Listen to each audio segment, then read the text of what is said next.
Oke, baik.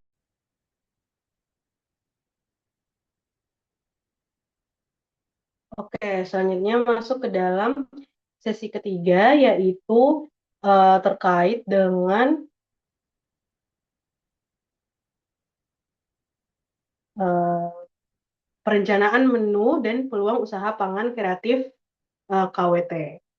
Nah, di sini kita akan diskusi soal bagaimana sih pembuatan menu dan juga usaha pangan yang kreatif eh, atau ide bisnis kuliner untuk kemudian ibu-ibu KWT. Ya.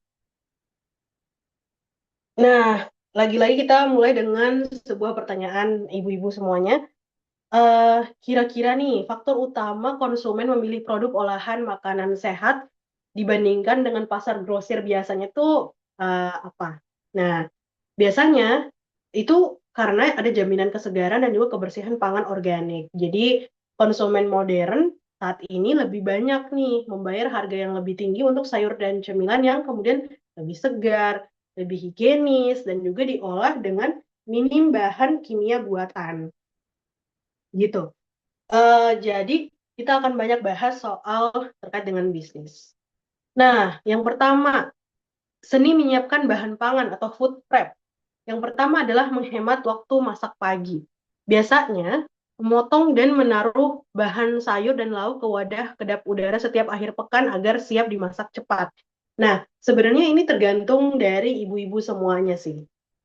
Untuk waktu masaknya, apalagi untuk yang punya produk tertentu ya. Jadi ini untuk makan makanan atau kemudian masak-masakan yang kemudian eh, mungkin belum ada jadwalnya sendiri gitu ya. Nah, kenapa kemudian ini diberikan himbauan untuk menghemat waktu masak di pagi hari? Karena eh, ini itu akan membuat dapur ini menjadi jauh lebih tertata rapi dan bersih. Yang selanjutnya adalah sisa potongan bahan bisa disimpan rapi di kulkas dan waktu masak ibu di pagi mungkin 3 kali lebih cepat ya dari bisa selesai dari kemudian mungkin siang, demak sama malam hari karena eh, dengan adanya food prep ini kalau misalnya udah food prep di pagi hari, siang tinggal dipanasin, malamnya juga seperti itu gitu. Nah, kenapa kita harus melakukan food prep? Karena ini bisa kemudian menekan belanja agar tidak mubazir. Karena kalau misalnya kita bisa melakukan pembelanjaan yang baik, itu akan mengurangi sisa sampah makanan rumah tangga. Yang kedua adalah memudahkan porsi piring seimbang terjadwal dengan baik. Terus yang ketiga menghemat uang belanja hingga dengan 30%.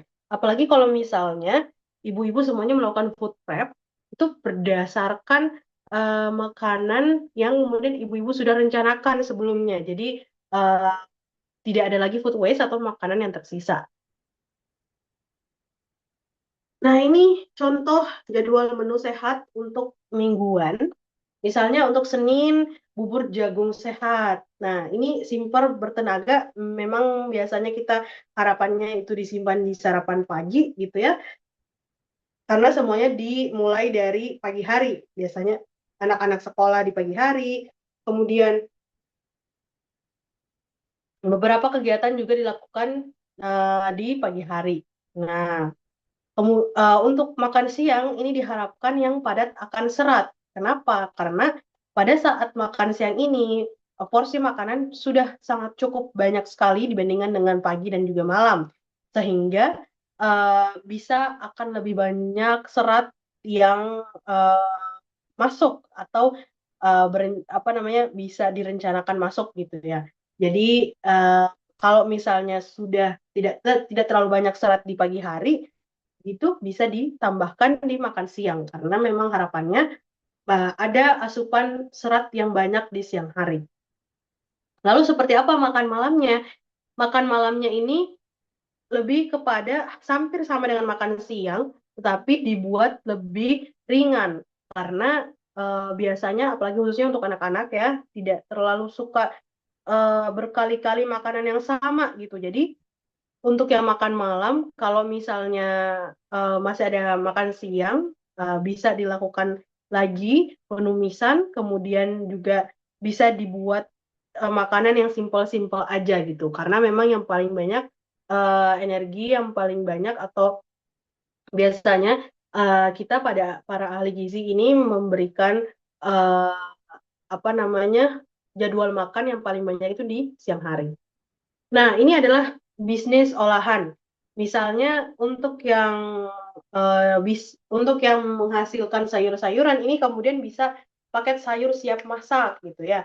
Karena kemarin ada salah satu KWT yang kemudian isinya itu menghasilkan pakcoy gitu ya, bisa kemudian diseragamkan dengan mungkin lele gitu ya. Karena ada juga lelenya. Kalau misalnya ada yang lainnya ada sayur-sayuran yang lain bisa dijadikan satu paket aja atau bundling. Nah, biasanya kan orang-orang membelinya, apalagi kalau orang-orang yang kemudian modern gitu, lebih suka untuk satu kali beli, kemudian isinya itu beragam macam isinya. Dan olahan beku sehat. Untuk kemudian KWT yang sudah mempunyai produk akan lebih baik agar produk-produk yang dihasilkan ini bisa jauh lebih sehat gitu ya dengan cara mencoba untuk melihat kira-kira isi dari kandungan gizinya itu seperti apa sih gitu ya. Kemudian bisa dilakukan evaluasi. Mungkin ini terlalu tinggi gulanya atau mungkin terlalu tinggi ininya gitu bisa dikurangi. Tapi memang kan setiap produk sudah ada eh, apa konsumennya ya masing-masing sehingga mungkin bisa kalau tidak bisa direformasi produknya bisa diberikan eh, bisa diberikan seperti saran penyajian atau saran konsumsi perharinya seperti apa gitu. Dan yang ketiga adalah minuman herbal modern. Nah, ini biasanya juga sangat banyak sekali di menjadi alternatif ibu-ibu KWT untuk memberikan atau membuat produk minuman herbal modern. Nah, ini adalah variasi produk nilai jual yang tinggi biasanya di KWT, yaitu sawi hijau premium atau pakcoy, karena memang eh, apa namanya, apalagi kalau misalnya dikemas dalam plastik wrap yang ramah lingkungan, yang kemudian bisa siap dikirim. Dan juga ada paket herbal higienis lainnya. Dan ini saya harapannya untuk semua KWT-KWT dengan produk-produknya masing-masing, kemudian bisa memberikan eh, nilai jual yang bukan hanya mengedepankan terkait dengan produknya dihasilkan sendiri atau organik, tetapi juga terkait dengan kesehatannya. Nah, pentingnya desain dan kemasan produk KWT. Sebenarnya, eh, apakah penting untuk membuat kemasan produk? Penting sekali karena biasanya 85% ini daya tarik beli itu dari tampilan luar. Jadi, yang pertama biasanya ada label informasi produk, kemudian ada di plastik food grade bersih. Kalau misalnya tidak ada, at least atau mungkin paling tidak untuk apa namanya untuk produknya itu bisa mencantumkan uh, uh, apa merek KWT-nya yang khas sehingga kemudian terlihat packaging yang menarik. Nah, ini adalah sedikit quotes ya. Jadi keluarga yang sehat itu tidak dibangun dari biaya belanja yang mahal, melainkan dari kreativitas mengolah pangan lokal penuh cinta dan kasih.